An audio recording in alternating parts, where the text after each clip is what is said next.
Welcome to The Explainer. Today, we're going to dismantle a really common myth. See, Robert Greene's book Mastery argues that greatness isn't something you're born with, it's something you build.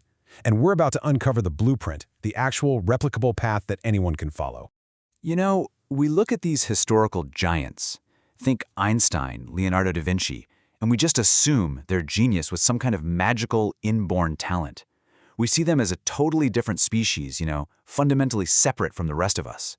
But Robert Greene, he calls that what it is, a comforting lie. It's a defense mechanism, right? It's an excuse that protects our ego and basically gives us permission to not even bother trying to be like them. So, in this explainer, we're going to walk through the 5-part path that Greene lays out. We'll start by tearing down that genius lie, then we'll get into finding your calling, surviving the long apprenticeship, making that leap to the final phase, and finally, we'll see why mastery is pretty much essential for modern survival. This isn't magic, people. It's a roadmap. Okay, first things first. We have to tackle this genius lie head-on.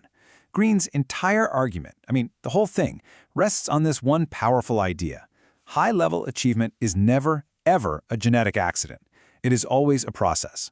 Think about it. When we slap the genius label on someone, it kind of lets us off the hook. If their success is just magic, then we don't have to face the grueling, often painful journey it takes to achieve something great. It lets us stay nice and comfortable. So if mastery really is a process, then where's the starting line? Well, according to Greene, it doesn't begin with hard work. Nope. It starts with a deep, inward search for what he calls your life's task.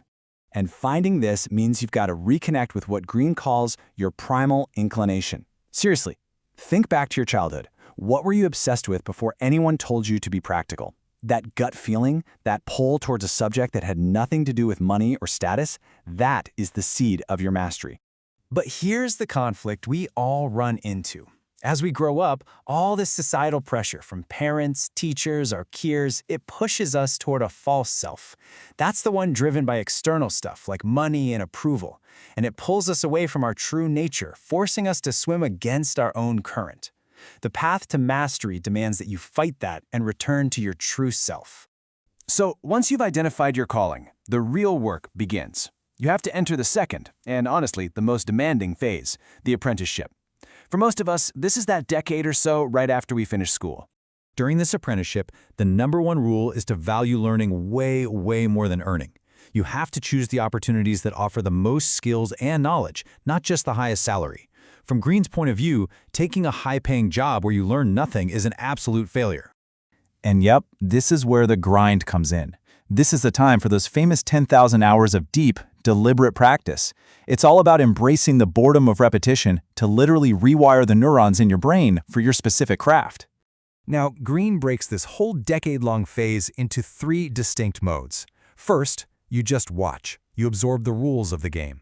Then, you practice those rules like your life depends on it. And only after all that do you finally start to experiment on your own, taking small, calculated risks. All right, so you've survived the intense apprenticeship. Now the path really starts to open up. But here's the thing, you can't walk it alone.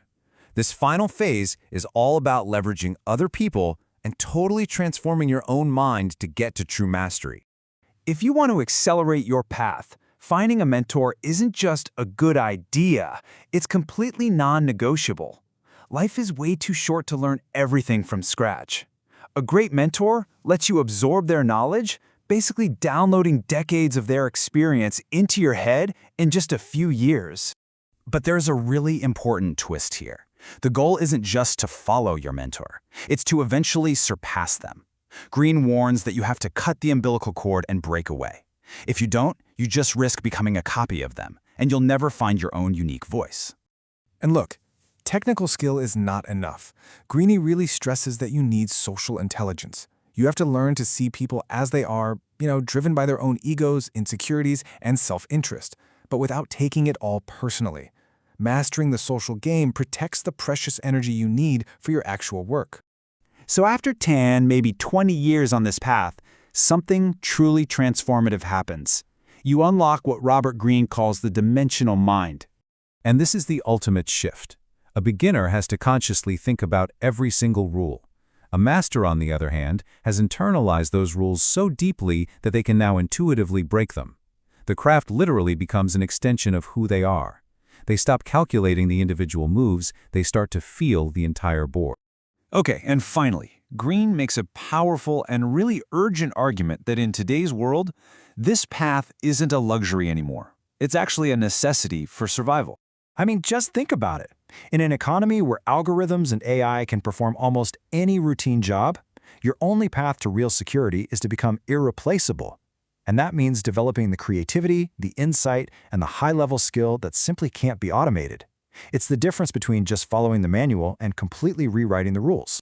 The ultimate takeaway is pretty stark, but it's also really empowering. Mastery is the only true form of job security in the modern world. Yeah, it's a long, hard road, but as Greene argues, it's the only road that's really worth taking. So, Greene's whole framework leaves us with one powerful, lingering question to think about for our own lives. Now that you understand the path, what primal calling will you choose to follow?